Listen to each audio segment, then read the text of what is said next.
تمام احباب سے التماس ہے شہدائے ملت جعفریہ کی بلندی درجات کے لیے صدر اسلام سے آج تک راہ محبت و ولایت میں جان دینے والوں کے لیے بالخصوص و محبان آل رسول جو دنیا سے چلے گئے اور بعد میں ان کا کوئی فاتحہ پڑھنے والا نہیں رہا، انہیں یاد کرتے ہوئے اپنے اپنے مرحومین کو یاد کرتے ہوئے اور بالاخص بانی مجلس کے مرحومین کی مغفرت اور بلندی درجات کے لیے ایک مرتبہ سورہ فاتحہ اور 3 بار سورہ توحید کی تلاوت فرمائیں۔ اعوذ باللہ من الشیطان الرجیم، بسم اللہ الرحمن الرحیم، الحمد للہ رب العالمین الرحمن الرحیم مالک یوم الدین، ایاک نعبد و ایاک نستعین، اہدنا الصراط المستقیم صراط الذین انعمت علیہم غیر المغضوب علیہم ولا الضالین۔ بسم اللہ الرحمن الرحیم، قل هو اللہ احد اللہ الصمد لم یلد ولم یولد ولم یکن له کفوا احد۔ بسم اللہ الرحمن الرحیم، قل هو اللہ احد اللہ الصمد لم یلد ولم یولد ولم یکن له کفوا احد۔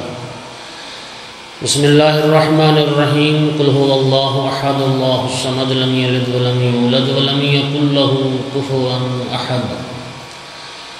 اللہم اغفر للمؤمنین والمؤمنات والمسلمین والمسلمات الاحیاء منہم والاموات، اللہم تابع بیننا وبینہم بالخیرات، انک مجیب الدعوات، انک علی کل شیء قدیر۔ اللہم صلی علی محمد وآل محمد، صلوات سارے حضرات میرے تو بات بھی کوئی ہے۔ امام صاحب العصر کے ظہور میں تعجیل کے لیے بھی بلند تر صلوات اللہم صلی علی محمد۔ اعوذ باللہ من الشیطان اللعین الرجیم، بسم اللہ الرحمن الرحیم، الحمد للہ رب العالمین والعاقبۃ للمتقین والجنة للمؤمنین والنار للمنافقین۔ الحمد للہ الذی جعلنا من المتمسکین بولایت علی بن ابی طالب واولادہ المعصومین۔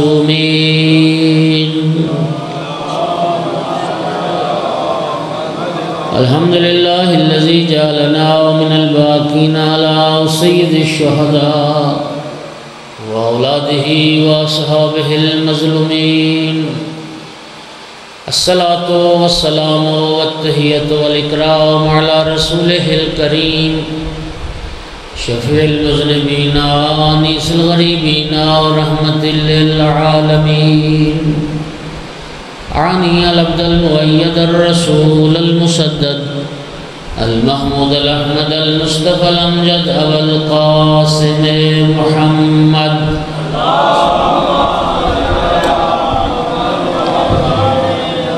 ثم الصلاة والسلام والتحیۃ والاکرام علی آلہ الطیبین الطاہرین المعصومین المنتجبین المنتخبین المظلومین، واللعنۃ الدائمۃ علی اعدائہم الملعونین من یوم عداوتہم الی قیام یوم الدین وبعد یوم الدین، اما بعد، وقال سبحانہ وتعالی فی کتابہ المجید، بسم اللہ الرحمن الرحیم، یرفع اللہ الذین آمنوا منکم والذین اوتوا العلم درجات۔ صلوات سارے حضرات۔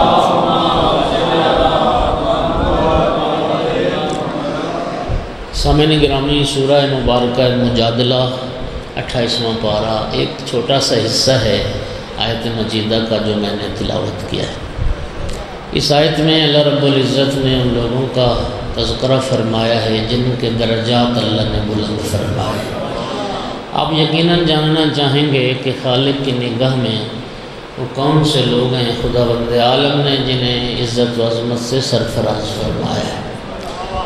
تو سامعین، ارشاد ہو رہا ہے یرفع اللہ الذین آمنوا منکم، اللہ ان کے درجات بلند کرتا ہے جو تم میں سے صاحبان ایمان ہیں۔ والذین اوتوا العلم درجات، اور اللہ ان کے درجات بلند کرتا ہے جنہیں علم عطا کیا گیا ہے۔ مومنین کرام، خالق کی نگاہ میں انسان کی عزت و عظمت کا جو معیار ہے، نہ وہ مال دنیا ہے، نہ دنیا کی حکومت، نہ کثیر اولاد، نہ مضبوط پارٹی، نہ وسیع خاندان، کوئی چیز نہیں۔ خالق کی نگاہ میں عزت و عظمت کا معیار صرف دو چیزیں ہیں، بندہ مومن بھی ہو اور صاحب علم بھی ہو۔ علم عظمت ہے، علم شرف ہے۔ وہ مولا امیر المومنین نے فرمایا خیر الدنیا والآخرت مع العلم وشر الدنیا والآخرت مع الجہل۔ دنیا اور آخرت کی خیر نیکی علم کے ساتھ ہے، اور دنیا اور آخرت کا جو شر ہے وہ جہالت کے ساتھ ہے۔ مومنین کرام، وہ بڑی معروف روایت آپ نے سنی ہے، محدث بحرانی نے کشکول میں ذکر کیا۔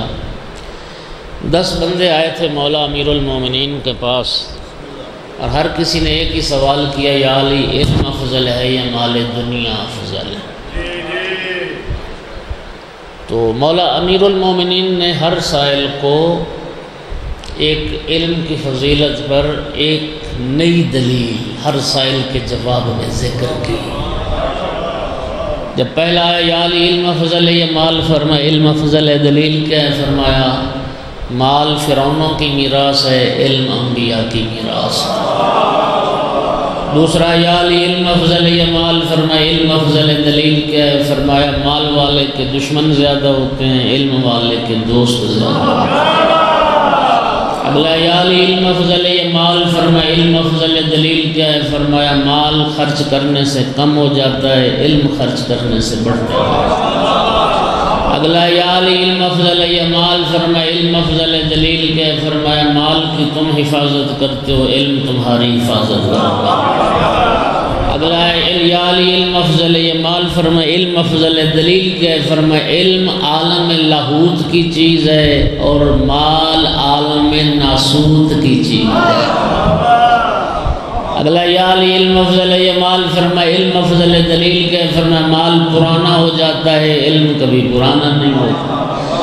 اگلا یا علی علم افضل ہے یا مال، فرمایا علم افضل ہے، دلیل کیا ہے؟ فرمایا سنیے، فرمایا مال دنیا میں رہ جائے گا اور علم قبر میں بھی ساتھ ہے۔ اگلا یا علی علم افضل ہے یا مال، فرمایا علم افضل ہے، دلیل کیا ہے؟ فرمایا مال والے کے دشمن، ہاں یہ عرض کر چکا۔ فرمایا دلیل یہ ہے کہ ایک صلوات پڑھ دیں ذرا سارے حضرات۔ مال، فرمایا مال بے وفا ہے اور علم جو ہے وہ وفادار۔ جب 10 حضرات جواب مولا سے لے چکے تو جناب امیر علیہ السلام نے بہت خوبصورت اور شاندار جملہ فرمایا۔ فرمایا اللہ مجھے قیامت تک کی زندگی دے دے اور قیامت تک لوگ یہی ایک سوال پوچھتے رہے، یا علی علم افضل ہے یا مال دنیا؟ فرمایا میں ہر سائل کو علم کی فضیلت پر ایک نئی دلیل ذکر کرتا ہوں۔ لیکن مومنین کرام، اللہ جانتا ہے سادات، نہج البلاغہ میں 2 جملے اتنے خوبصورت مولا امیر علیہ السلام کے، میں جب بھی پڑھتا ہوں نا مجھے تو بڑا سرور آتا ہے، اور یقیناً قدردان بیٹھیں آپ بھی لذت حاصل کریں۔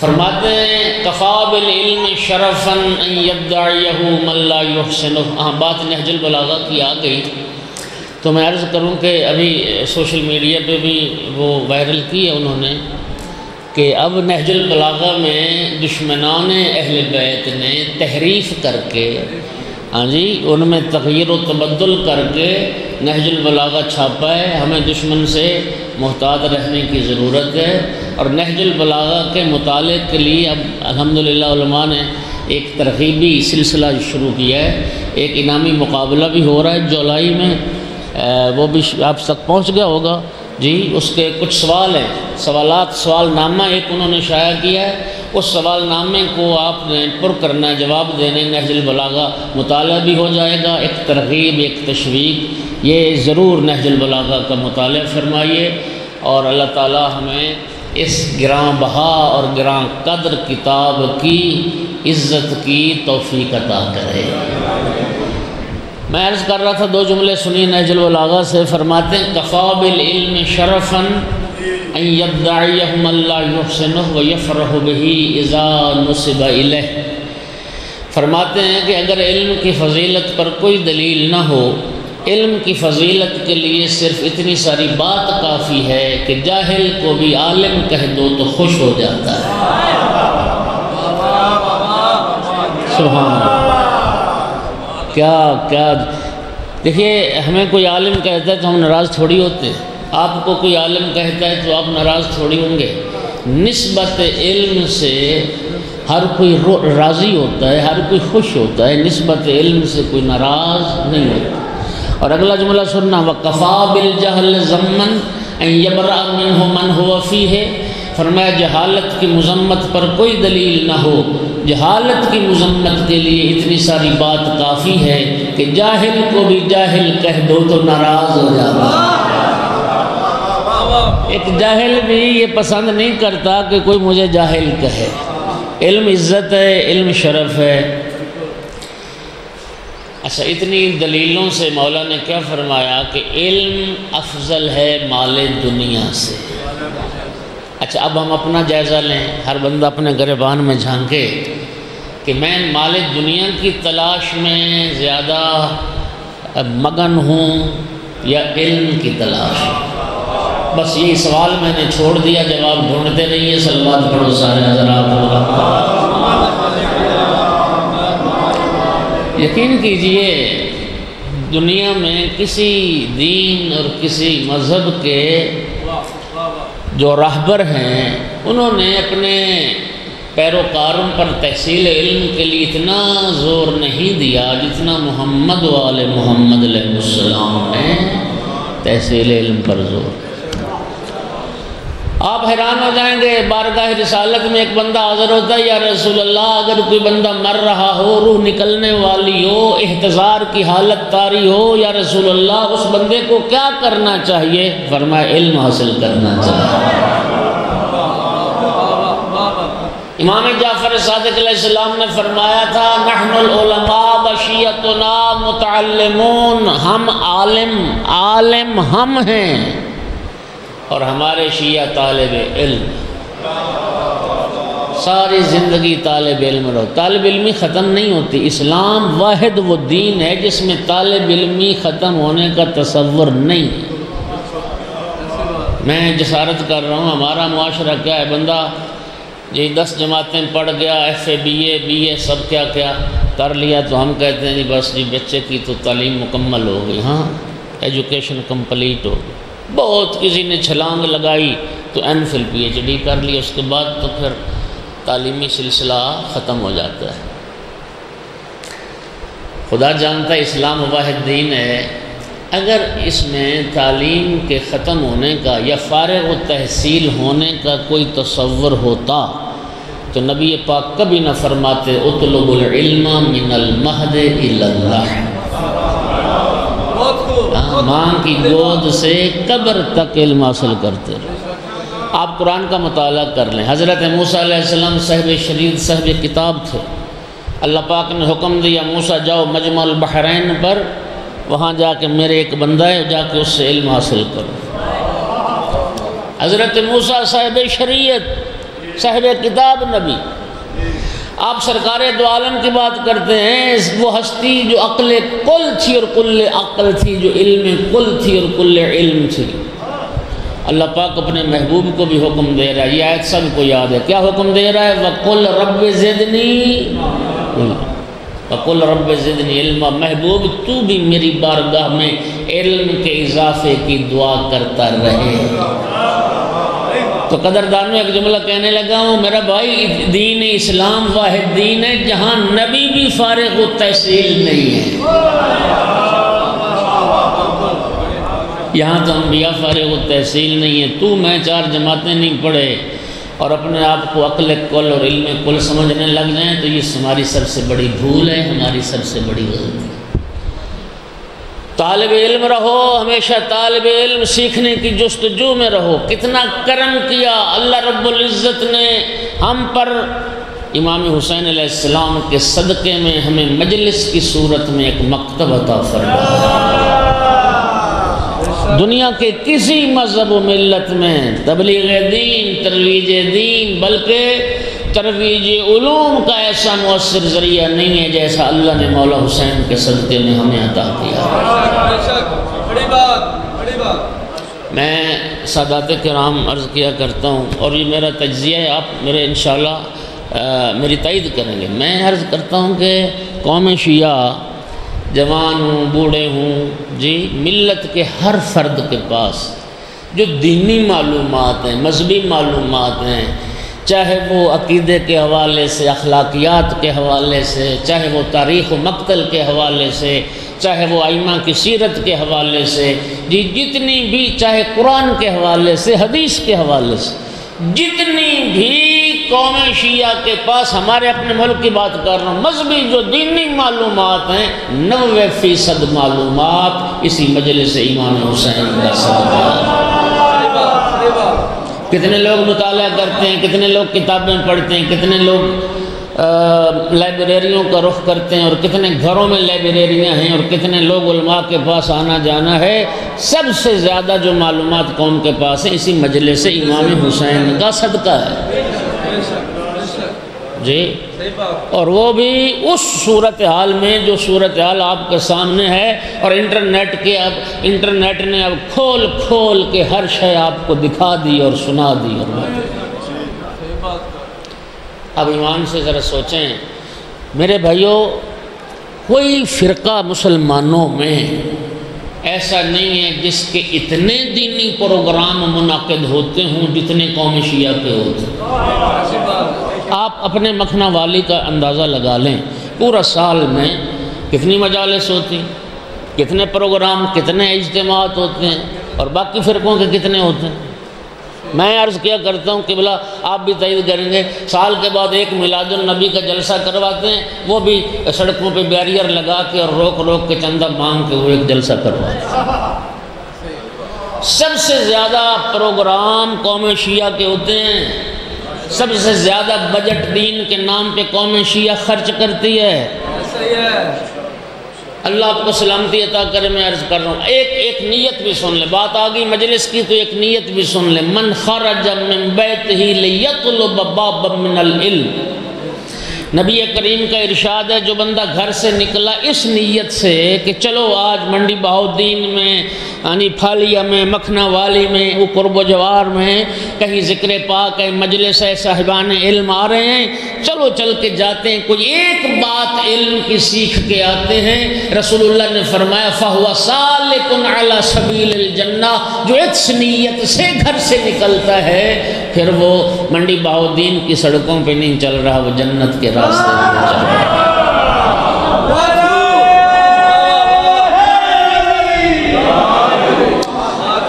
دوستو، اللہم صلی اللہ،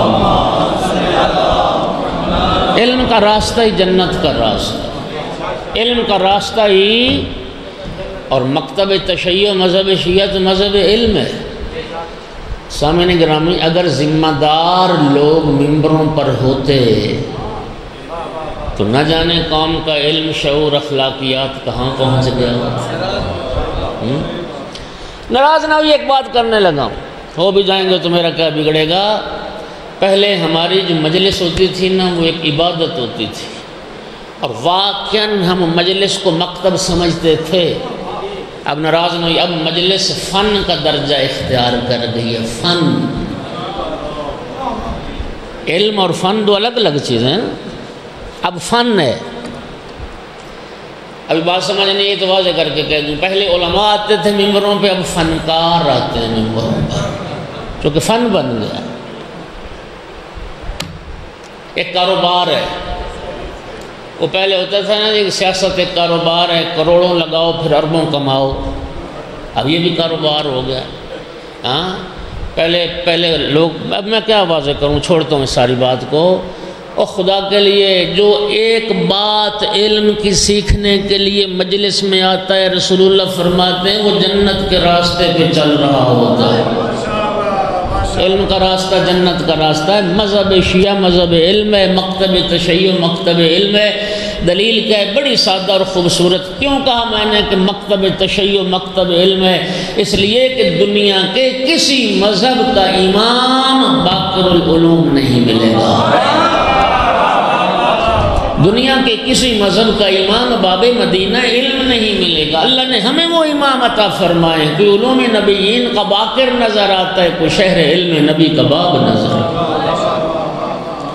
ہے۔ اور میں دوستو دو بات بڑے زور سے عرض کرتا ہوں، چیلنج ہے میرا، ہمارے ائمہ اہل بیت میں سے، ہادیان برحق میں سے کسی امام کے بارے کوئی ضعیف سے ضعیف روایت دکھا دے کہ ہمارے کسی امام نے کبھی کسی غیر سے مسئلہ پوچھا ہو،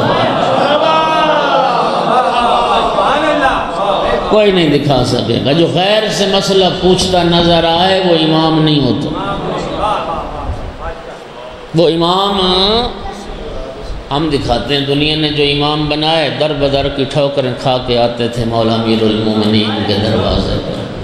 پہلے صاحب سے مسئلہ پوچھا گیا، کہتے تھے عقیلونی عقیلونی لست بخیرکم وفیکم علی ابن ابی طالب، مجھے چھوڑو مجھے چھوڑو، مجھ سے کیا پوچھتے ہو جبکہ علی ابن ابی طالب تمہارے درمیان موجود ہے۔ دوسرے صاحب یہ کہتے دنیا سے چلے گئے، لا ابقان اللہ لموزلۃ لیس لہا ابو الحسن، اللہ مجھے اس دن کے لیے زندہ نہ رکھے کوئی مشکل آ جائے حل کرنے والا علی نہ ہو۔ ہمارے کسی امام نے غیر سے مسئلہ نہیں پوچھا، اس لیے تو خلیل نحوی سے پوچھا کسی نے تو نے علی ولی اللہ کیوں پڑھا؟ اس نے بڑی خوبصورت دلیل دی، کہتا ہے استغناءہ عن الکل و احتیاج الکل الیہ۔ یہ ایک بہت بڑا نحوی گزرا، امام النحو خلیل بن احمد فراہیدی، وہ دلیل دے رہا ہے، کہتا ہے استغناء عن الکل و احتیاج الکل الیہ دلیل انہ امام الکل۔ کہتا ہے مولا امیر المومنین کو میں نے چل کے کسی کے دروازے پر جاتے نہیں دیکھا، دنیا کو چل کے علی کے دروازے پہ آتے دیکھا۔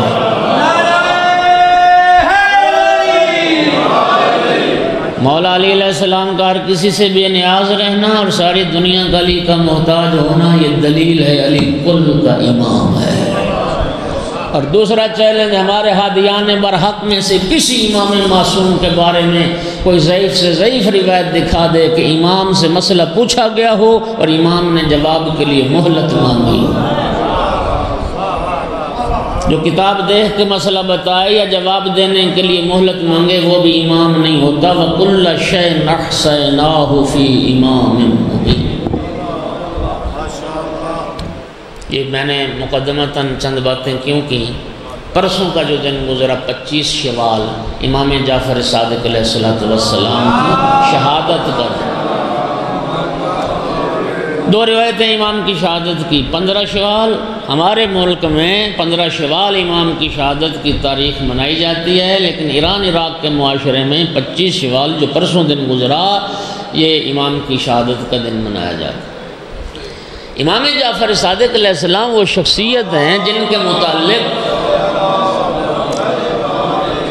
جاہز عالم اہل سنت اس نے ایک جملہ کہا تھا، ملأ الدنیا علمہ و فقہہ۔ امام جعفر صادق وہ شخصیت ہیں جنہوں نے اپنے علوم سے دنیا کو پر کر دیا، بھر دیا اپنے علوم سے، دنیا کو پر کر دیا اپنے علوم سے۔ شاید یہ گلاس پانی کا ذرا منگوا کے ایک صلوات تو پڑھ دو سارے حضرات بلند آواز۔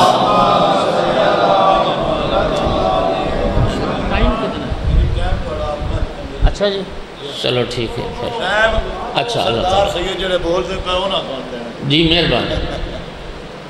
میں عرض یہ کر رہا تھا اخیار نے سچی بات ہے ناراض نہ ہوئیے، جو ائمہ کی معرفت کا حق ہے نا وہ ہم سے ادا نہیں ہو۔ آپ حضرات سب سے بہتر ممبر کو سمجھتے ہیں کیونکہ مجھے یہ اندازہ ہے کہ سب سے زیادہ مجالس یہاں ہوتی ہیں، قبضے کے مضمون چلتے ہیں، مجلس کی کامیابی کے معیار تو ہم نے عجیب بنا دیے ہیں۔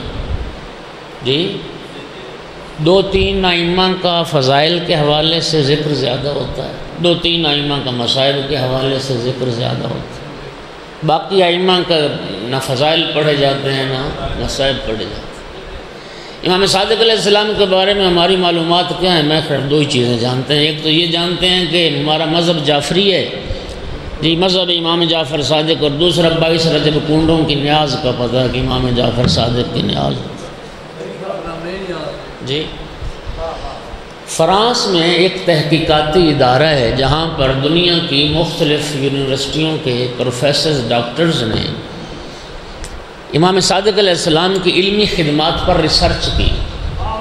فرانس، بیلجیم، اٹلی، اسپین، برطانیہ، امریکہ، کینیڈا، جاپان، لبنان، یہ ساری یونیورسٹیوں کے اس میں استاد موجود ہیں۔ صرف 2 مسلمان ہیں، باقی سب کے سب غیر مسلم ہیں۔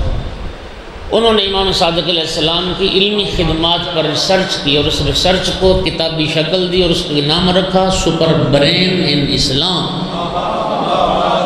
دنیا کی مختلف زبانوں میں اس کا ترجمہ ہوا، فارسی میں ہوا، پھر اردو میں ہوا۔ اردو میں یہ کتاب موجود ہے۔ خدا کی قسم اس میں لکھتے ہیں، کہتے ہیں ہم حیران ہیں، وہ مسلمان نہیں ہیں، مومن نہیں ہیں، لیکن ان کی تحقیق ہے۔ وہ کہتے ہیں کہ چشم فلک نے کائنات میں ایسا استاد نہیں دیکھا۔ جی میں حوزہ علمیہ قوم میں رہا ہوں، آپ یونیورسٹی اور سکول کالج کی دنیا سے وابستہ لوگ بیٹھے ہیں۔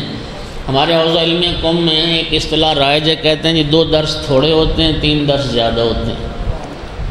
ایک بڑے سے بڑا ماہر اساتذہ جو ہمارے درجہ اول کے درس خارج کے استاد ہیں، زیادہ سے زیادہ 2 درس پڑھاتے ہیں بس۔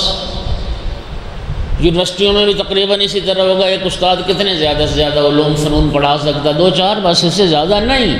سپر برین اسلام میں لکھتے ہیں جعفر صادق علیہ السلام کائنات کے وہ عظیم استاد تھے جو 500 علوم پڑھایا کرتے تھے، اور لکھتے ہیں کائنات کا یہ وہ عظیم استاد تھا، یہ دنیا کی ایسی انوکھی دانش گاہ تھی جہاں نہ پڑھنے والے کے پاس کوئی کتاب ہوتی تھی نہ پڑھانے والے کے پاس کوئی کتاب۔ تمام دنیا کے علوم و فنون سے دلچسپی رکھنے والے لوگ محضر مبارک امام صادق علیہ السلام میں حاضر ہوتے تھے، اور امام علیہ السلام مختلف علوم کے اصول و فروع تعلیم فرماتے تھے۔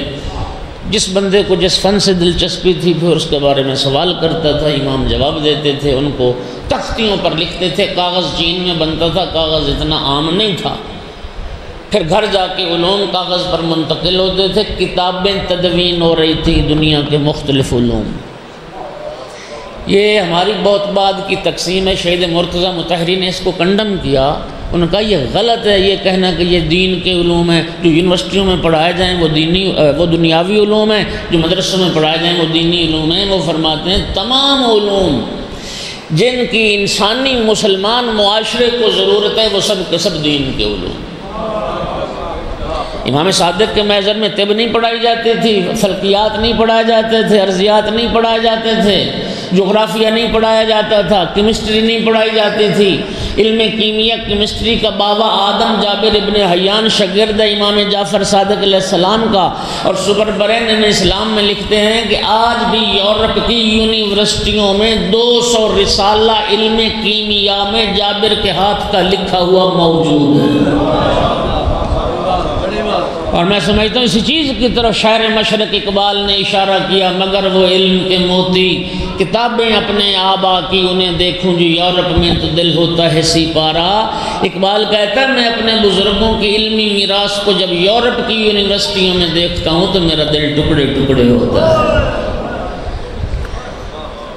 ہمارے ائمہ نے، امام محمد باقر علیہ السلام نے اپنے 2 شاگردوں سے فرمایا تھا، حدیث موجود ہے، شرقا وغربا فلا تجدان علما صحیحا الا ما خرج من عندنا۔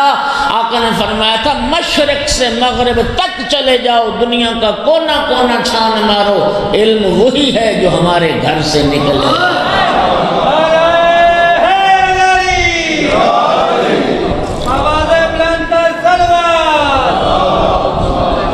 جو ہمارے گھر سے نہ نکلے وہ ضلالت ہے، وہ جہالت ہے، وہ گمراہی ہے۔ معدن علم و حکمت پیغمبر اور آل پیغمبر کا گھرانہ ہے، اور 4000 سے زیادہ شاگرد پیدا کیے، تو سنتے ہی رہتے ہیں آپ۔ اور دنیا کے کسی مذہب کا امام وہ بات نہ کر سکا جو بات امام صادق علیہ السلام اپنے جد کے منبر پہ بیٹھ کے فرماتے تھے۔ امام فرماتے تھے ایھا الناس حدیثی حدیث ابی و حدیث ابی حدیث جدی و حدیث جدی حدیث الحسین و حدیث الحسین حدیث الحسن و حدیث الحسن حدیث امیر المؤمنین و حدیث امیر المؤمنین حدیث رسول اللہ و حدیث رسول اللہ قول اللہ عز و جل۔ آقا فرماتے تھے لوگوں میری حدیث میری نہیں، میرے بابا کی حدیث ہے، میرے بابا کی حدیث میرے دادا کی حدیث ہے، میرے دادا کی حدیث امام حسین علیہ السلام کی حدیث ہے، ان کی حدیث امام حسن علیہ السلام کی حدیث ہے، ان کی حدیث امام امیر المومنین علیہ السلام کی حدیث ہے، ان کی حدیث رسول اللہ صلی اللہ علیہ وآلہ وسلم کی حدیث ہے، اور جو رسول اللہ کا فرمان ہے وہ اللہ رب العزت کا فرمان ہے۔ اس لیے تو امام صادق علیہ السلام کے زیارت نامے میں یہ جملہ ہے السلام علی الصادق عن اللہ، میرا سلام اس ہستی پر جس نے ہر بات سچی کی اور جو بات بھی کی اپنی طرف سے نہیں کی، وہ خدا کی طرف سے بات۔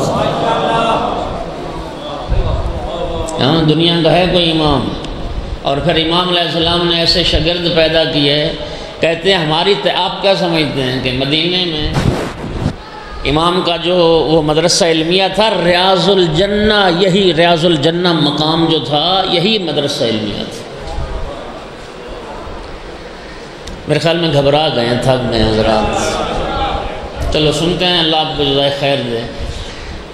کہتے ہیں ہماری تحقیق، یا آپ یہ نہ سمجھیں کہ امام کے محضر میں صرف مدینے کے لوگ تھے یا حجاز کے لوگ تھے، نہیں، کہتے ہیں مختلف 15 زبانوں کے جاننے والے طالب علم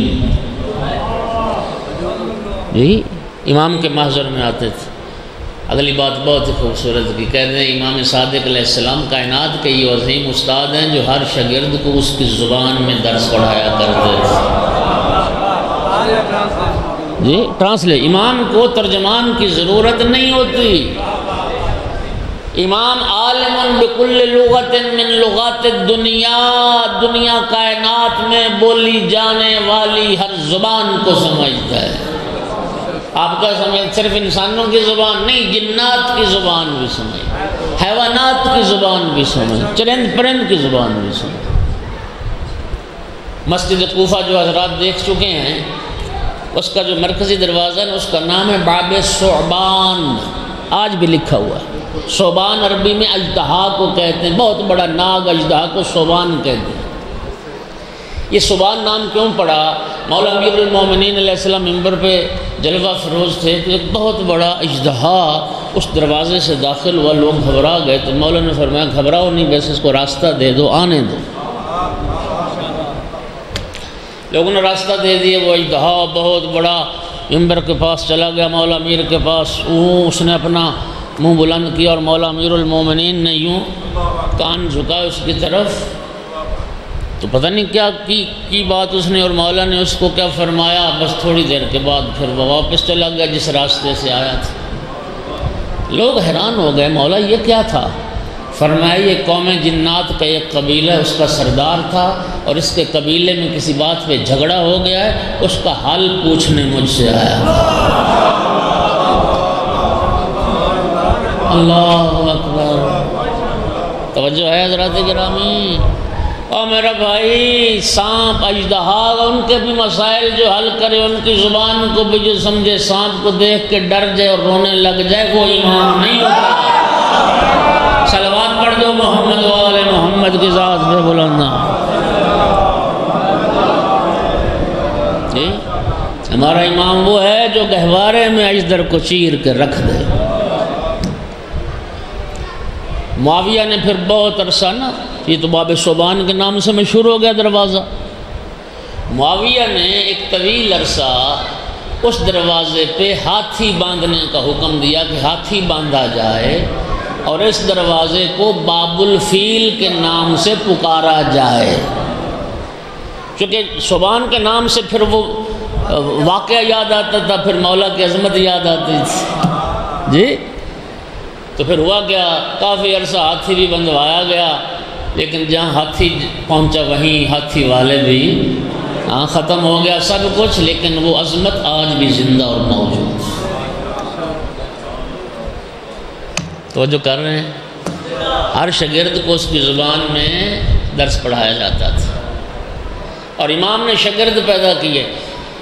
میں آپ کے لیے ایک جملہ کہہ رہا ہوں، قوم شیعہ کا بچہ ماں کے شکم میں ہوتا ہے جب سے مظلوم کی مجالس میں آنا شروع کرتا ہے، اور جب تک جان رہتی ہے ایک مومن کے بدن میں، طاقت رہتی، وہ مجلس ترک نہیں کرتا۔ الحمدللہ، خدا کرے یہ تہذیب یہ باقی رہے، یہ جذبہ سلامت رہے، یہ عشق محبت قائم و دائم رہے۔ بہت خوبصورت جذبہ۔ لیکن ایک سوال کرنے لگا، بچپن سے لے کے ماں کے شکم سے لے کے مرنے تک مجالس میں شرکت ہوتی رہی، ایک دن کے جلسہ، دو دن کے جلسے۔ کتنے لوگ بیٹھے ہیں مجمع میں جو 14 معصومین کی 14 احادیث بیان کریں؟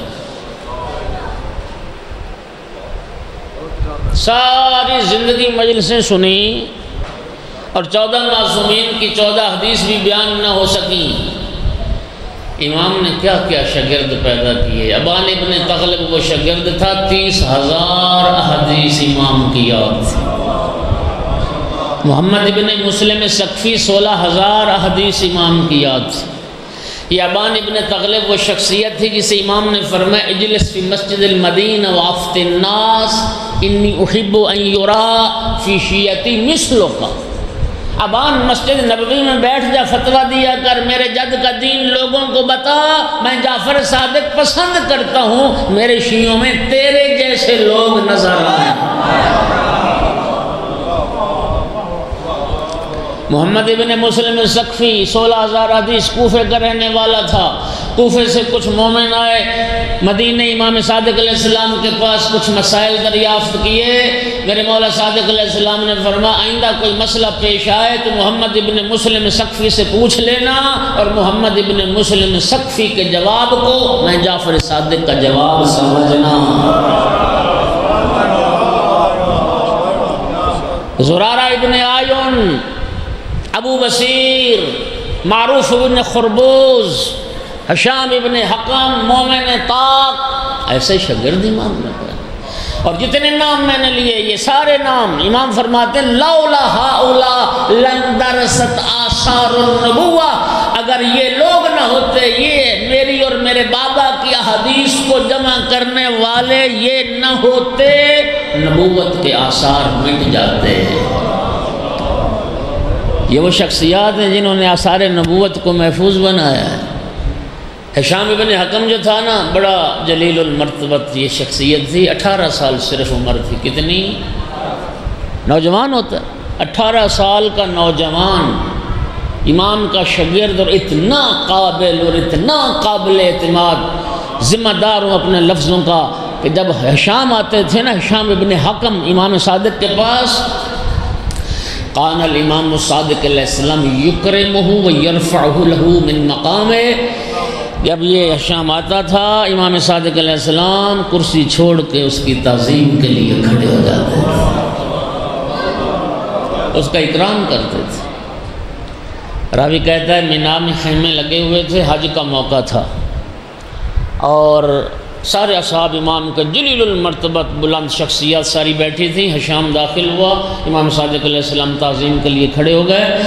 امام نے بزرگ اپنے جو اصحاب تھے ان کے چہروں پہ ناگواری کے اثرات محسوس کیے۔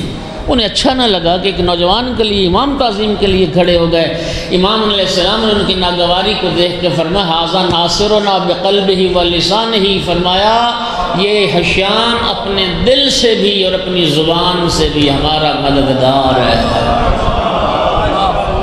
اور اسی حشام کو امام نے فرمایا تھا ما زلت مؤیدا بروح القدس، حشام جب تک ہمارے حق کا دفاع کرتے رہو گے روح القدس تیری تائید کرتا رہے۔ امام نے علماء کی تعظیم سکھائی ہے، علماء کا احترام سکھایا۔ میرے محترم سامعین، نبی کریم صلی اللہ علیہ وآلہ وسلم نے فرمایا تھا من وقر عالما فقد وقرنی ومن اہان عالما فقد اہاننی، جس نے عالم دین کی عزت اور توقیر کی اس نے میں محمد کی عزت اور توقیر۔ اور جس نے عالم دین کی اہانت اور توہین کی اس نے میری اہانت کی اور میری توہین۔ مدینہ میں یونیورسٹی قائم فرمائی، پھر عراق میں قائم فرمائی۔ مسجد کوفہ کو یونیورسٹی کا درجہ دیا امام نے۔ توجہ کرنا، علی ابن وشاق کہتا ہے ایک زمانہ وہ بھی تھا، اللہ اکبر کیا زمانہ تھا، کہتا ہے میں نے مسجد کوفہ میں، آپ نے دیکھی مسجد کوفہ کتنی وسیع و عریض ہے، کتنے تو مسلح جی انبیاء کے، جی کہیں 2 رکعت کہیں 4 رکعت نماز پڑھتے پڑھتے بندہ تھک جاتا ہے۔ علی ابن وشاق کہتا ہے میں نے دیکھا مسجد کوفہ میں 900 حلقہ درس تھا، 900 استاد دیکھے میں نے مسجد کوفہ میں جو شاگردوں کو لیے بیٹھے پڑھا رہے تھے، اور میں جس استاد کے پاس سے گزرتا تھا میرے کانوں میں یہ آواز آتی تھی وَلَقَدْ سَمِعْتُ جعفر بن محمد وَلَقَدْ سَمِعْتُ جعفر بن محمد، میں نے جعفر صادق سے یہ سنا، میں نے جعفر صادق سے یہ سنا۔ توجہ کر رہے ہیں میرے؟ اور یہ جو امام فرماتے تھے نا میری حدیث میری نہیں، یہ سند مذہب جعفری ہے، سن لو سارے۔ مذہب جعفری کوئی نیا دین نہیں، مذہب جعفری کوئی نئی شریعت نہیں، وہی دین جو اللہ نے بنایا، وہی شریعت جو رسول اللہ لے کے آئے۔ امام صادق علیہ السلام نے اتنی خدمت کی اسلام کی اور اتنی توضیح و تشریح فرمائی کہ اب یہ دین اسلام قیامت تک کے لیے مذہب جعفری کے نام سے معروف ہے۔ دین خدا کی صحیح کامل اکمل مکمل تصویر ہے تو وہ مذہب جعفری کی صورت میں۔ اس لیے تو کسی فارسی شاعر نے کہا تھا جعفری باش گر خدا خواہی ورنہ در ہر طریق گمراہی۔ اگر خدا تک پہنچنا چاہتے ہو تو پھر جعفری بن جاؤ، جعفر صادق کے راستے کے علاوہ ہر راستہ گمراہی کا راستہ ہے، یہی راستہ ہے جو خدا تک پہنچانے والا۔ اور جب دنیا سمٹ کے آ رہی تھی تو منصور دوان کی ملعون کو عباسی حکمران دیکھیے امام صادق علیہ السلام نے اموی جو تھے حکام ان کا دور بھی دیکھا ہے، اور جو عباسی حکمران تھے ان کا دور بھی دیکھا ہے۔ منصور دوانکی کا زمانہ تھا جب منصور دوانکی نے دیکھا نا کہ دنیا سمٹ کے آ رہی ہے اور جتنی دنیا رخ کر رہی ہے اہل رسول کا، تو کہیں ہمارے لیے خطرہ نہ بن جائیں، امام کے حوضے کو محدود کرنے کی کوشش کی۔ توجہ چاہ رہا ہوں، نعمان بن ثابت سے کہا یہ کوفے میں رہتا تھا، ہاں جی، تو کہتے ہیں کہ نعمان سے کہا کہ 40 مشکل ترین سوال تیار کرو اور امام جعفر صادق کو لاجواب کر دکھاؤ تو میں انعام اکرام سے نوازا جائے۔ آقا کوفہ گئے ہوئے تھے، عراق گئے ہوئے تھے، تو منصور دوانکی نے وہ دربار سجایا، نعمان بھی موجود تھا، امام صادق علیہ السلام بھی تشریف لائے۔ تو ابھی سلسلہ سوالات شروع نہیں ہوا، ایک مکھی، یہ جو گندی مکھی ہوتی ہے آ کے نا اس کی ناک پہ بیٹھ گئی، منہ پہ بیٹھ گئی منصور دوانکی، اس نے مکھی کو اڑایا، وہ پھر بیٹھ جاتی، وہ پھر اڑاتا، وہ پھر بیٹھ جاتی، ڈھیٹ قسم کی مکھی۔ بڑا شرمندہ ہو گیا اور شرمندہ ہو کے پوچھتا فرزند رسول یہ بتائیے اللہ نے مکھی کو کیوں پیدا کیا؟ فرمایا متکبر کو ذلیل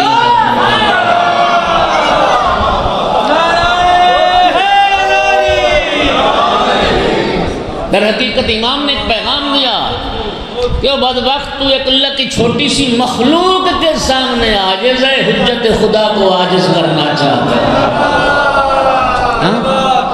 حجت اللہ کا مقابلہ کرنا چاہتا۔ نعمان سے کہا سلسلہ سوالات شروع کرو، ایک سوال کرتا تھا، امام علیہ السلام اس تفصیل سے جواب عطا فرماتے تھے انتم تقولون قضا واہل المدینہ یقولون قضا ونحن اہل بیت رسول اللہ نقول قضا۔ اس سوال کے جواب میں تو اہل عراق کی رائے یہ ہے، مدینے والے یہ کہتے ہیں، ہم آل رسول یہ کہتے ہیں۔ مدینے والے سے مراد امام مالک تھے، ان کی رائے یہ ہے اور ہم آل رسول یہ کہتے ہیں۔ جب ایک ایک سوال کا اس تفصیل سے جواب عطا فرمایا، نعمان کو کہنا پڑا واللہ ما رأیت افقہ من جعفر ابن محمد، خدا کی قسم جعفر صادق سے بڑا فقیہ میں نے کائنات میں نہیں ہے۔ نعمان کو کہنا پڑا کہ لولا جعفر ابن محمد ما علم الناس مناسک حج، اگر جعفر صادق نہ ہوتے لوگوں کو مناسک حج اور مسائل حج کا علم نہ ہوتا۔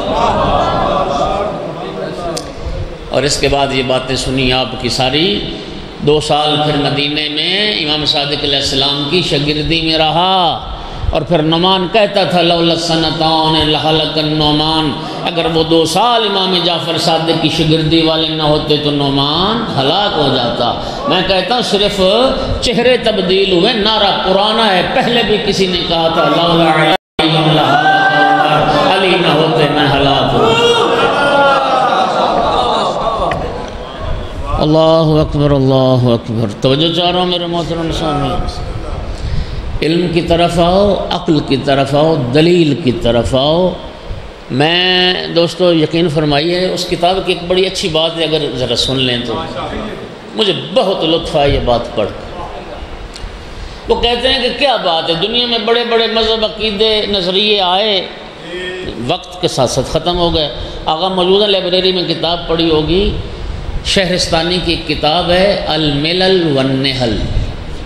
اس ملل اور نحل میں یعنی اسلام میں جتنے مذہب پیدا ہوئے، نظریات پیدا ہوئے، ہاں جی، عقیدے پیدا ہوئے، ان پہ انہوں نے بات کی۔ بہت مذہب آئے اسلام میں، لیکن وقت کے ساتھ ساتھ سارے ختم ہو گئے۔ وہ کہتے ہیں ہم حیران ہیں کہ جس مذہب اور جس فرہنگ اور جس ثقافت کی بنیاد امام جعفر صادق نے رکھی، وہ دنیا میں ختم نہیں ہوا بلکہ پھیلتا ہی چلا جا رہا ہے، پھیلتا ہی چلا جا رہا ہے۔ توجہ ہو گیا ذرا؟ اس کا انہوں نے نا راز تلاش کرنے کی کوشش کی ہے، اور الحمدللہ انہوں نے ٹھیک کہا۔ میرے علم میں، آپ کے ہر بندے کے علم میں ہوگا 2 4 5 10 بندے ضرور ایسے آپ کے علم اور مطالعے میں ہوں گے، پہلے کسی اور مذہب پر تھے، پھر اللہ نے ان کی ہدایت کی اور انہوں نے مذہب جعفری کو قبول کر لیا۔ جی ہے نا ایسا، اور چل رہا ہے سلسلہ۔ وہ کہتے ہیں اس کی وجہ کیا ہے؟ وہ کہتے ہیں یہودیت اگر دنیا میں باقی ہے نا تو اس کی بنیاد یہ ہے کہ ان کے پاس سرمایہ ہے، دولت ہے، دولت کی بنیاد پر یہودیت باقی ہے۔ اور دیکھ لیں پورا دنیا کا معاشی نظام ان کے تسلط میں ہے۔ کوکا کولا کی 100 روپے کی بوتل یہاں خریدتے ہیں اور کچھ پیسے یہودیوں کے اکاؤنٹ میں چلے جاتے ہیں۔ فیس بک والوں نے بڑا زور لگایا کہ اس جنگ کے دوران جو ہے نا مسلمان کوکا کولا پینی چھوڑ دیں۔ انہوں نے کہا ہم سب کو چھوڑ سکتے، کوکا کولا نہیں چھوڑ سکتے۔ ہاں جی، یہودیوں کو ہم نے فائدہ پہنچانا ہی پہنچانا۔ میں حیران ہو گیا۔ یہ کہتے ہیں کہ اموی اور عباسی خلیفے بھی یہودیوں سے قرض لیتے تھے، یہ صرف نواز شریف نے نہیں لی۔ ایک بات کر رہا ہوں، وہ تو پیسے امام جعفر صادق علیہ السلام کے پاس تو پیسے نہیں تھے۔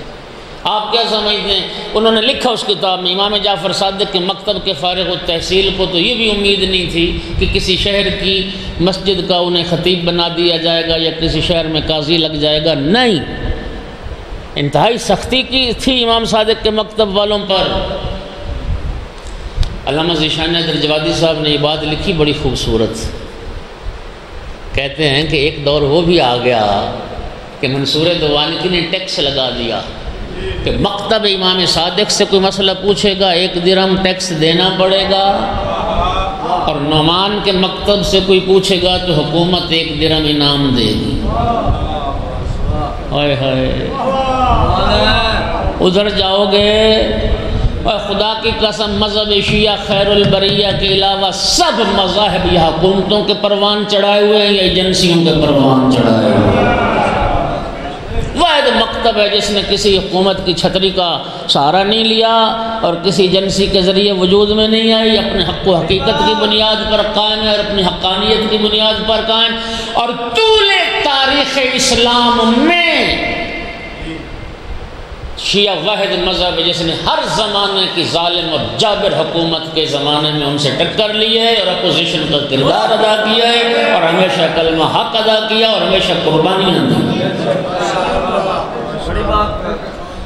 اچھا اب ذرا سنیے، جوادی صاحب لکھتے ہیں کہ منصور دوانکی نے ٹیکس لگا دیا۔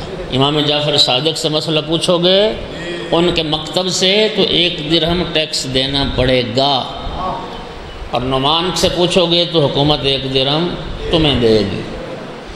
اب پھر پروانہ نے کدھر جانا تھا؟ ہاں جی، جو لبتے، ہاں جی، اب لوگ آ گئے مولا یہ تو بڑی مشکل ہوگی، غریب لوگ کہاں جائیں گے؟ کہاں دیں اتنے درم ٹیکس دیں اور پھر آ کے مسئلہ پوچھیں؟ امام علیہ السلام نے فرمایا کوئی پریشانی نہیں، پہلے نعمان کے مکتب سے جاؤ، مسئلہ پوچھو، درم لے لو، پھر میرے پاس آ کے دے دینا۔ ہاں جی، حق و تعلیم و تعلم کا سلسلہ بھی چلتا رہے گا، حق و باطل کا بھی باطل۔ صلوات تو پڑھ دو سارے حضرات،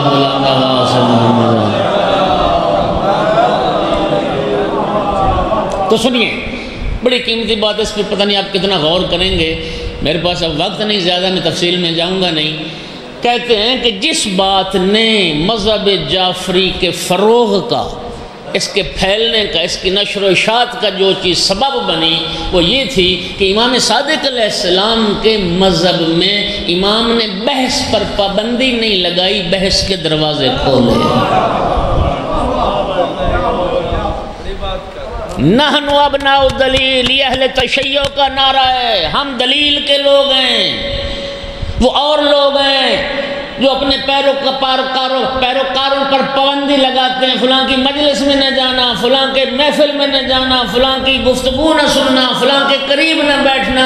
جن لوگوں کو اپنے مذہب کی حق و حقانیت کا یقین نہیں ہے وہ پابندیاں لگاتے ہیں۔ ہم کہتے ہیں آؤ بات کرو، ہم کوئی پابندی نہیں لگاتے۔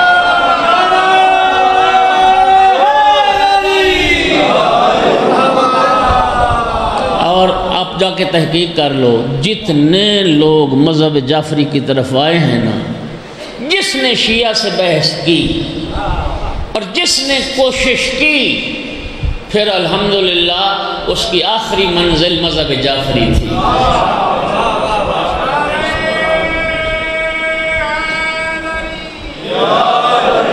توجہ ہو رہی ہے حضرات؟ وہ لوگ اسی لیے پابندیاں لگاتے ہیں شیعوں سے دور رہو۔ جس کسی نے اپنے عالم سے کوئی بھی ایسی بات پوچھ لی اہل بیت کے بارے، کوئی اختلافی مسئلہ، وہ فوراً کہے گا ہاں جی تو کسی شیعہ کے ساتھ تو تیرا اٹھنا بیٹھنا نہیں ہو گیا۔ الحمدللہ الحمدللہ دلیل کا مذہب بناؤ۔ اب مصیبت یہ ہے کہ قیاس ہمارے اندر بھی داخل ہو گیا ہے۔ امام صادق نے فرمایا تھا اول من قاس فہو ابلیس، سب سے پہلے قیاس کرنے والا ابلیس ہے۔ اب فقہی مسائل تمہارے اندر بھی قیاس سے طے ہو رہے ہیں، وہاں پڑھتے ہیں وہاں کیوں نہیں پڑھتے ہیں؟ صلوات پڑھو سارے حضرات۔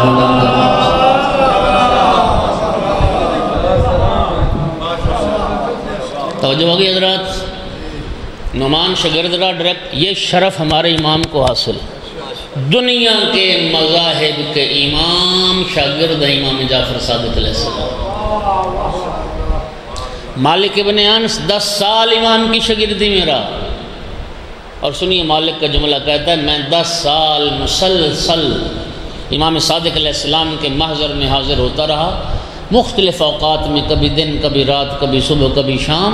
کہتا ہے میں جب بھی امام کے پاس گیا وما رأیتہ الا علی ثلاث، میں جب بھی امام کے پاس گیا میں نے 3 حالتوں میں سے ایک حالت میں امام کو ضرور دیکھا، یا امام علیہ السلام روزے میں ہوتے تھے، یا امام تلاوت قرآن میں مصروف ہوتے تھے، یا امام صادق نماز کی ادائیگی میں مشغول ہوتے تھے۔ یہ امام مالک کہہ رہا ہے۔ او میرے محترم امام صادق علیہ السلام جعفری بیٹھے ہو سارے شیعہ، کیا فرمایا؟ امتحنوا شیعتنا عند الثلاث، ہمارے شیعوں کو آزمانا ہونا کہ ہمارا شیعہ ہے یا نہیں۔ فرمایا 3 مقام پہ پتہ چلے گا ہمارے شیعہ کا۔ پہلا مقام عند مواقیت صلوات، نماز کا وقت آ جائے، نماز کا وقت داخل ہونے کے بعد نماز کی ادائیگی اور فکر کرتے ہوئے جو نظر آئے سمجھو ہمارا شیعہ۔ اور جاؤ میں چیلنج کر کے کہہ رہا ہوں، امام صادق علیہ السلام کی سیرت پر کوئی بھی کتاب، آقا کی سوانح حیات پر کوئی بھی کتاب اٹھا لو۔ جب منصور دیوانگی نے امام کو زہر دلوا دیا، امام بستر شہادت پر تڑپ رہے تھے، فرمایا میرے عزیز و اقارب کو جمع کرو۔ بستر شہادت پر جو آخری وصیت اپنے عزیز و اقارب کو اور قیامت تک آنے والے شیعوں کو کی، اور جس کے بعد روح پرواز کر گئی، آخری بات امام کی یہ تھی لا تنالوا شفاعتنا من استخف بالصلاۃ، جو نماز کو حقیر سمجھے گا اسے ہماری شفاعت نصیب نہیں ہو۔ اللہ تعالیٰ آپ کو جزائے خیر دے۔ پوری دنیا میں ہے ظلم، دیکھیے آج بھی آل رسول پہ ظلم ہو رہا، آج بھی یعنی کتنی مظلومیت کا ایک پہلو یہ ہے، ذرا اس پہ غور کرنا، کتنے ظلم کی بات ہے۔ امام بخاری نے نواسب کی حدیث بھی قبول کی ہیں، ناسبیوں کی، ان کے روات حدیث میں خارجی بھی ہے، اس کی حدیث کو بھی قبول کیا ہے۔ اور ابو ہریرہ کی تو پھر کتنی حدیث ہیں، ایک حدیث بھی امام جعفر صادق سے بخاری میں نہیں۔ اور کتنا بڑا ظلم ہے، آج بھی آل رسول کی حدیث کو یہ کہہ کر رد کر دیا جائے کہ امام جعفر صادق علیہ السلام کی حدیث ہے، یہ امام محمد باقر علیہ السلام کی حدیث۔ ابو ہریرہ کی روایات کو قبول کر لیا جائے اور آل رسول کی روایات کو قبول نہ کیا جائے۔ اور پھر میرے محترم، پوری دنیا میں کوئی شخصیات اگر پیدا ہوتی ہیں نا، تو لوگ، قومیں، ملتیں، ملک اس شخصیت کو، اس کی یاد کو زندہ رکھتے ہیں۔ کہ قائد اعظم کی تصویر پہ جو نوٹ پہ تصویر بنی ہوئی، کس لیے بنی ہوئی؟ کہ دنیا کی مختلف کرنسیوں پہ ان کے ملک کے بانی کی تصویر ہوگی، اس شخصیت کا نام زندہ رہے۔ ایئرپورٹ کے نام، تمہارے ملک کے ایئرپورٹ کے نام مختلف شخصیات کے ناموں پر ہے۔ علامہ Iqbal international airport, Quaid Azam international airport, Quaid Azam کا نام یاد زندہ رہے، اقبال کی یاد زندہ رہے۔ شہر بنا دیے جاتے ہیں، قائد آباد، جی اچھا، ملک کی مین شاہراہوں کے نام ان شخصیات کے نام پر رکھ دیے جاتے ہیں۔ بات سمجھ آ گئی آپ کو میں جو عرض کر رہا ہوں؟ میں کہتا ہوں آل یہود، یہ جو آل سعود ہیں حقیقت میں آل یہود ہیں۔ آل رسول کے ناموں پہ نہ بناتے یونیورسٹیاں، نہ بناتے شہر، نہ کسی روڈ کا نام رکھتے، نہ امام صادق علیہ السلام کے نام پہ کوئی یونیورسٹی بناتے۔ ائمہ اہل بیت کی قبروں پر بلڈوزر تو نہ چلاتے، جنت البقیع کو اور جنت المعلا کو مسمار تو نہ کرتے۔ خدا کی قسم، غریب سے غریب بندہ بھی مر جائے نا، اس کی بھی قبر کا نشان بنتا۔ جنت البقیع جہاں آل محمد کے گھرانے کے اہل بیت دفن ہیں، خدا جانتا ہے حسرت سے آپ حضرات جو زیارت کر چکے ہیں، اللہ بار بار کرائے ہر مومن کو، خدا جانتا ہے 4 پتھر پڑے ہیں، لوگ حسرت سے سوال کرتے ہیں امام حسن مجتبیٰ کی قبر کون سی؟ امام محمد باقر کی قبر۔ اس لیے امام خمینی نے فرمایا تھا، جس کسی شخص نے اجڑی ہوئی جنت دیکھنی ہو تو وہ جنت البقیع کو دیکھ، اجڑی ہوئی جنت۔ اللہ اکبر۔ بس ازادار 2 جملے ذکر مصیبت کے عرض کروں گا۔ امام صادق علیہ السلام کو زہر دیا گیا، لیکن آل رسول کے گھرانوں میں چند جنازے احترام سے اٹھے ہیں، ان میں ایک جنازہ امام جعفر صادق علیہ السلام کا، لیکن قربان جاؤ فرزند رسول، فرزند علی و بطول امام حسین علیہ السلام کا لاشا بے گور و کفن خاک کربلا پر 11 محرم کو جب رسول زادیوں کا قافلہ چلا نا، مقتل سے گزرا، سید الساجدین کی نگاہ پڑی بابا کے بے گور و کفن لاش پر، سید سجاد کے چہرے پہ زردی موت کی چھا گئی، احتضار کی حالت طاری ہو گئی۔ میری آقا زادی کو بھائی بھول گیا، دوڑ کے سید سجاد کے قریب آئیں اور فرمایا، یا بنیا مال یارا کا تجود بنفسک، سجاد بیٹا سنبھال اپنے آپ کو، تجھے کیا ہوا؟ کیا تو اپنی جان ختم کر لے گا؟ یا بقیت اخی و ابی و جدی، او میرے بھائی حسین کی نشانی بیٹا، او میرے بابا نانا کی یادگار، سجاد سنبھال اپنے آپ کو۔ یا سمال علی یتاما و عصمت الارام علی، او بیواؤں کا سہارا سجاد، او یتیموں کا آسرا سجاد، سوال کیا ہوا؟ سید سجاد رو کے عرض کرتے ہیں، پھوپھی اماں وہ جوان بیٹا مر نہ جائے تو کیا کرے؟ عمر سعد نجس لاش دفن کر رہا ہے، میرے بابا کا لاشا بے گور و کفن خاک کے کربلا، کوئی میرے بابا کو دفن کرنے والا نہیں۔ میری آقا زادی نے حوصلہ دیا، سجاد بیٹا گھبرا نہیں، میں نے اپنے نانا سے بابا سے کربلا کے سارے حالات سن رکھے ہیں، اللہ نے قوم سے وعدہ لیا ہے وہ قوم آئے گی ہمارے شہیدوں کو دفن کرے گی۔ اور سجاد بیٹا میں نے نانا سے یہ بھی سنا جب تمہارے بابا کی قبر بن جائے گی پھر تمہارے بابا کی قبر پر علم نصب ہوگا، وہ علم جو آج بھی قبر حسین پر لہرا رہا ہے۔ اور پھر میں نے نانا سے یہ بھی سنا کہ پوری دنیا سے مومن آئیں گے تیرے بابا کی قبر کی زیارت کے لیے۔ بیٹا سجاد دل چھوٹا نہ کر، ہمارے شہید بھی دفن ہو جائیں گے۔ سید سجاد کو حوصلہ دیا، لیکن جب خود آئی نا بھائی کی لاش پر، سادات آخری جملہ جناب فضا سے فرمایا، اما فضا تو جا عمر ابن سعد کے پاس اور ابن سعد سے جا کے کہہ دے علی کی بیٹی کہتی ہے اگر تو ہمارے بھائیوں کو دفن نہیں کرتا ہمیں اجازت دے ہم بھائیوں کو دفن تو کر۔ سادات دنیا میں کبھی بہنوں نے بھی بھائیوں کی قبریں بنائی ہیں، مجبور ہو گئی تھی رسول کی بیٹی اور ابن سعد سے اجازت مانگ رہی تھی، ہمیں اجازت دے دے ہمیں بعد میں لے جانا کوفہ، ہمیں بھائیوں کو دفن کرنے کی اجازت دے دے۔